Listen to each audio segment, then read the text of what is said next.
Welcome to the Rituals with Michaela podcast, a space for you to come as you are and tune into conversations that will support you on your path to becoming all that you're meant to be in this lifetime. I'm Michaela, a hypnotherapist and spiritual mentor. Daily rituals have been the most transformative tool in my healing and manifestation journey, and I want to share every piece of that wisdom with you. Think of this podcast as a weekly ritual for you to cultivate deeper awareness, inspiration, and connection to yourself.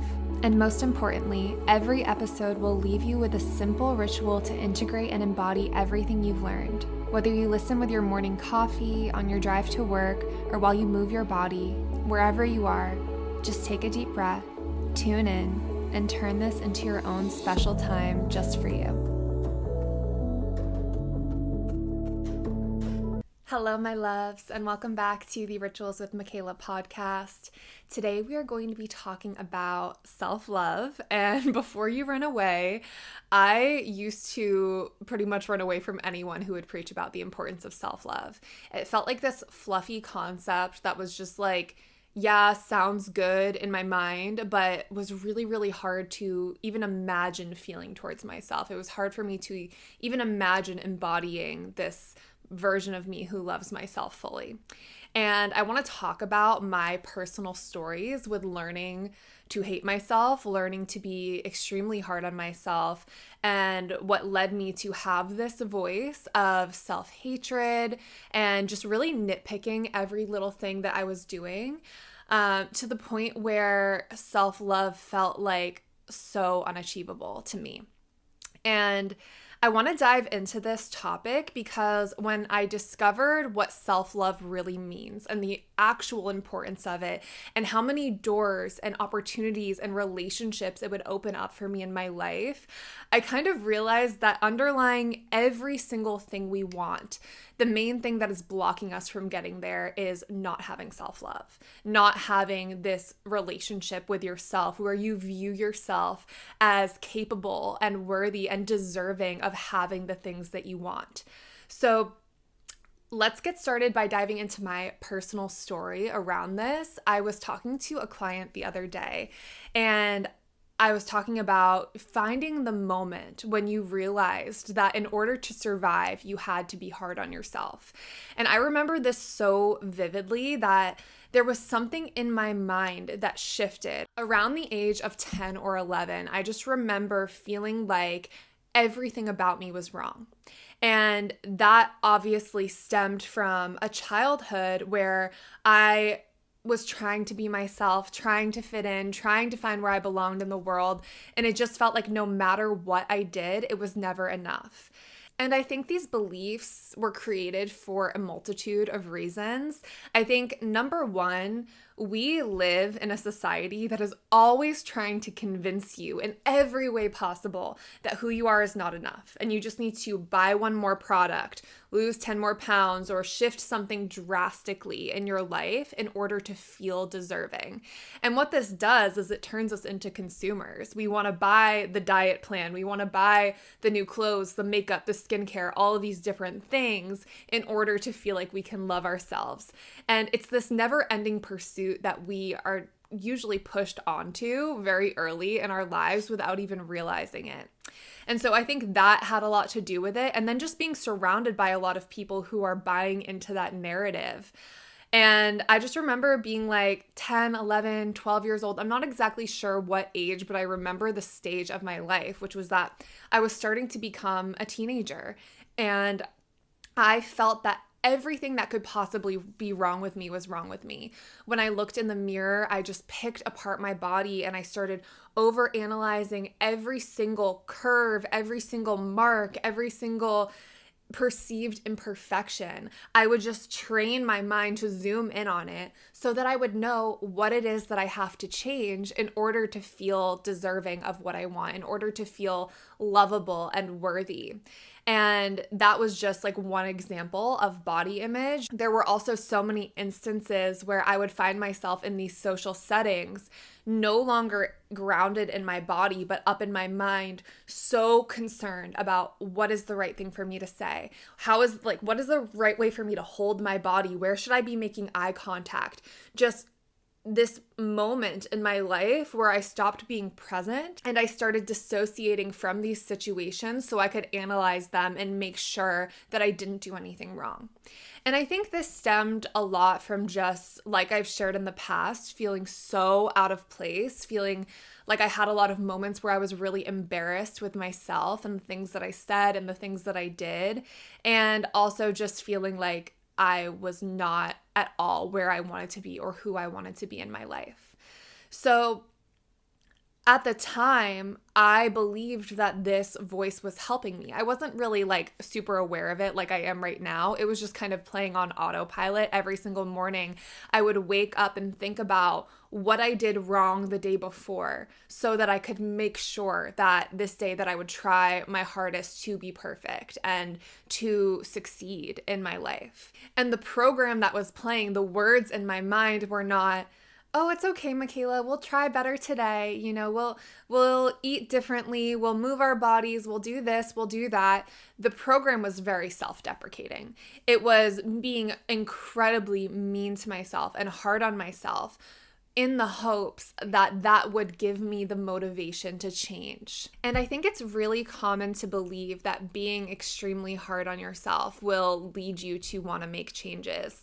That if you're just cruel enough to yourself and if you just pick yourself apart enough, somehow you will find the motivation and discipline inside of you to shift. And I did make changes from that space for a while. I did try to force myself to be perfect and try to get to where I wanted to be using that voice of criticism and discipline. But what happens is when you get to where you want to be, when you're still playing this narrative of self-hatred and just being so incredibly hard on yourself, it is never enough. You are in this loop of feeling like your destination to happiness and self-love and feeling good enough is constantly outside of you. And this is a loop that I talk about a lot because I think this is the main thing that kept me miserable for most of my life. Like, I would achieve these goals, like one of my goals was to go from being a student that was struggling to a student who got straight A's. And I got straight A's for a very, very long time, for almost like the rest of my high school career after I decided that, and all the way into college. I would not let myself get a grade below that because I believed that if I could just achieve this one more time, if I could get one more A, then I would finally feel the way that I wanted to feel. And what ended up happening is I got to graduation with this GPA that I was super proud of, but it didn't mean anything to me because I hadn't cultivated any sense of self-love or celebration within myself to be able to enjoy it throughout the process and in those moments where I was getting what I wanted. Because it's not really about getting the thing that we want, it's getting the feeling that we want. And what we truly want when we're trying to change our body or change our skin or change our lives in some way, we are wanting to feel like we are enough. We are wanting to feel like we are beautiful, like we are loved. And the reason that we want what we want is because we want the feeling that we think that thing will bring us. So we want to get those straight A's because we want to feel proud of ourselves. We want to feel like we're doing a good job and feel like we're worth celebrating and enjoying our lives. We want our bodies to change because we want to feel loved. We want to feel good enough. We want to feel happy and healthy. These are all feelings. And we believe that achieving this external goal will bring us these feelings, right? But from experience, the grades were just one aspect of how I was disappointed by believing in that. My body image story took up so many years of my life, and I am going to be doing more episodes purely on healing from binge eating and body dysmorphia and the eating disorders that took over my life. But I just want to say that for so long, I firmly believed that changing my body would make me happy, that changing my body would make me confident, that it would make me love myself. And I'm not saying that these things don't give us momentary feelings of that, momentary glimpses of that happiness that we were seeking. But it is so short-lived because the conditioning is that in order to maintain this, I have to be hard on myself. I got to the body that I wanted, and maybe I could see it or celebrate it for a moment when I see that number on the scale or when somebody compliments me about it. But after that, the programming turns on and says, how are you going to maintain this? How are you going to continue to be perfect so you can continue to receive this validation? And what happens, and this is how I believe body dysmorphia forms and so many other patterns of being incredibly hard on yourself, is that you firmly believe that you will not be able to maintain it if you don't have that negative voice going. So instead of seeing your progress when you look in the mirror, you pinpoint all of your flaws instead. You see yourself maybe as bigger than you are, or something wrong with your face that isn't actually wrong. You are literally looking for problems because you are addicted to this cycle and you believe that you have to find every single possible problem in order to survive. So I hope that that paints a picture for you that whatever it is that you believe that you need right now to feel the way that you want to feel is something that will, yes, maybe momentarily make you feel that way. Maybe the money is going to feel really good when you get it, or the career change, or the relationship, or the weight loss, or whatever it is. It's going to feel really good when you get it. But you will not be able to sustain that feeling or to actually feel safe enough to keep those blessings in your life if you don't work on self-love. And to me, self-love just means being able to celebrate yourself, feeling deserving of the good things that come to you, feeling safe and knowing that who you are inherently is enough and worthy of love and worthy of celebration, so that these outer experiences, yes, they can be joyful, they can be fun, but you are not attached to them because you don't believe that you need them to feel the way that you want to feel. So I'm going to teach you exactly how to begin cultivating self-love and how to practice it even when it feels fake, even when it feels like scary and that you're not safe enough to be celebrating yourself or enjoying your life. I'm going to teach you a few different practices that have changed my life so tremendously. And to be honest, this is something that I'm still working on. I've gone through so many phases where I convince myself that the love and happiness and safety that I want to feel lies in that next achievement. It was those grades before. It was a relationship before. It was my body before. Now it's a certain level of success and money. And yeah, I still have that narrative that plays that, says that I am not deserving of celebrating myself or loving myself until I reach this certain point. But I've caught on to the game that my mind is playing with me. I've caught on to this illusion that I've been living in. And now I've been really mastering this first step that I want to teach you, which is simply observing. Observing that throughout your life, you have multiple times convinced yourself that your happiness lies in that achievement and that outer thing. And so journaling and getting clear on different moments throughout your life where you thought you would be satisfied, where you thought you would feel worthy and deserving when you got something, and how maybe it felt that way for a moment and then the feeling was fleeting. So becoming aware of these patterns is what helps you to disrupt them when you see them showing up. Yes, maybe there is a younger inner child part of you that believes that getting this thing and making this change is going to save you in some way. But as you begin observing that, you're connecting to your higher self and your higher mind and seeing it from this perspective of, I don't want to live the rest of my life never feeling satisfied and never feeling proud of myself and not having a positive relationship with myself because I believe that I need to do more and achieve more in order to be worthy of that. So that first step is becoming the observer. And as you become the observer, you might be able to pinpoint a moment in which you learned that it wasn't safe for you to feel satisfied with yourself.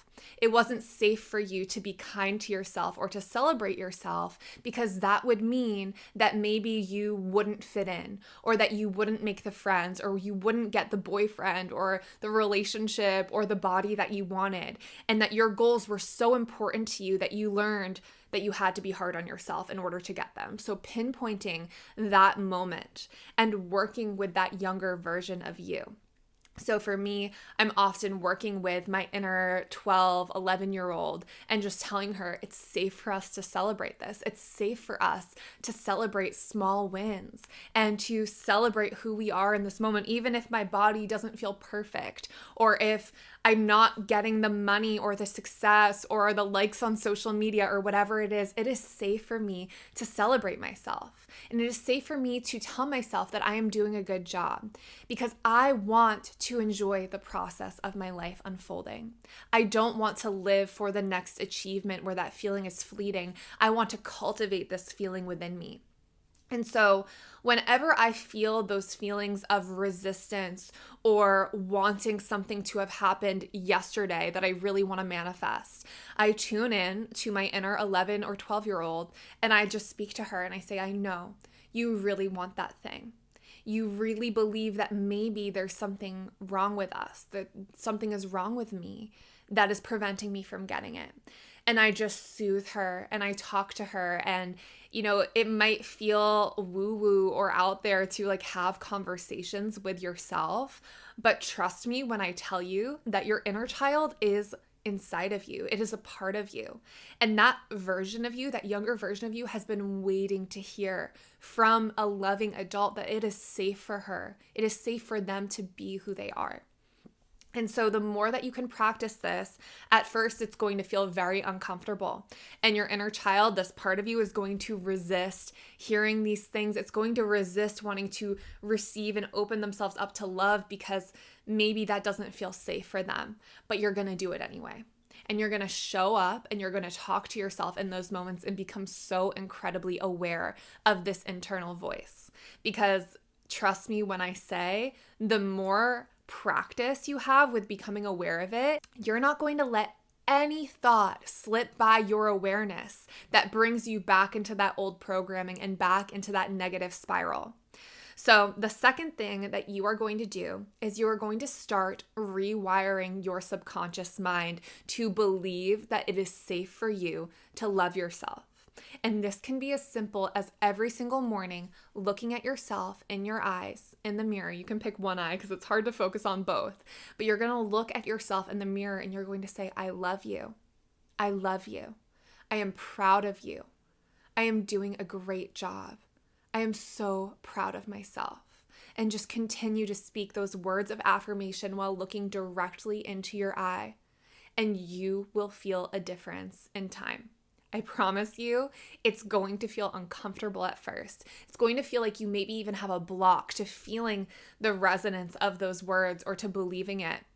But that's why you just have to continue to show up and continue to create safety within yourself to feel that resistance and feel what you're feeling. But just like an unconditionally loving parent would, even if that child is pushing away the love, they continue to give it and show it anyways. I also want to share some other techniques that you can use to begin to reprogram your mind for self-love. There's a technique called EFT tapping, which maybe you've heard of before or you've seen before, but this is essentially having a dialogue with your subconscious mind while you're tapping on meridian points in your body. Meridian points are where your life force energy is flowing through your body, and it's where acupuncturists will put their needles to help that energy begin moving again. So when you start to tap on these points, you start to begin moving energy. And I'm going to be putting up a video on my YouTube channel that will walk you through an EFT tapping for self-love. I'm also going to be teaching this at an in-person event in San Diego where our whole entire theme is about self-love. And we're also going to be doing a group hypnosis, which is the next part of what I wanted to share with you, is that you can listen to self-love affirmations before you fall asleep at night and when you wake up in the morning. I want you to immerse yourself in loving energy even when it feels hard, even when it doesn't feel safe, even when it feels absolutely ridiculous and annoying and cringy to you. And what happens when you slowly start to rewire your mind and create safety for you to truly love yourself and celebrate the small wins, to celebrate waking up in the morning and having another day, is you start to feel safe enough to feel grateful for what is currently going on in your life. You start to feel more deserving of the things that you want, of the people that you want to attract in your life, of the success that you want. When you love yourself, you are embodying the version of you who already has it. Because before, you thought you needed to have that thing, that external achievement, that external appearance, that change in your life in order to feel this way. But what you're doing is you're getting ahead of that outcome by feeling the way that you would feel if you had it. So that's why self-love is like, even though it feels like this cringy thing that we want to avoid, it's actually the baseline feeling for allowing all of those things to come into your life more easily and effortlessly, and being able to sustain and maintain that vibration, whether or not those ever-changing circumstances are still around. So it is probably the number one thing that I would suggest anyone on an intentional manifestation journey to begin practicing, because it's a really simple thing to focus on that opens up all of these other portals in your life and makes it so much easier to enjoy just being who you are in this moment. Because I guarantee that when you are on your deathbed one day, when you are looking back on your life, the one thing that you will have wished is that you enjoyed it more, that you enjoyed being in your body, that you enjoyed being in the present moment, and took in how amazing it is to be in the middle of the process of getting what you want. Life is not about just checking the boxes, getting those external achievements, because those feelings are always fleeting. And when you can teach yourself to love yourself in those in-between phases and celebrate those moments and feel safe enough to do so, your entire life changes, and you will not look back and regret having always wanted to be somewhere that you weren't. As I said, I'm still in the middle of working on this, and some days I feel really, really strong in it, and my life feels really peaceful and joyful. And other days that voice acts up, and first thing in the morning, I'm being incredibly hard on myself, thinking about all the things that I have to do.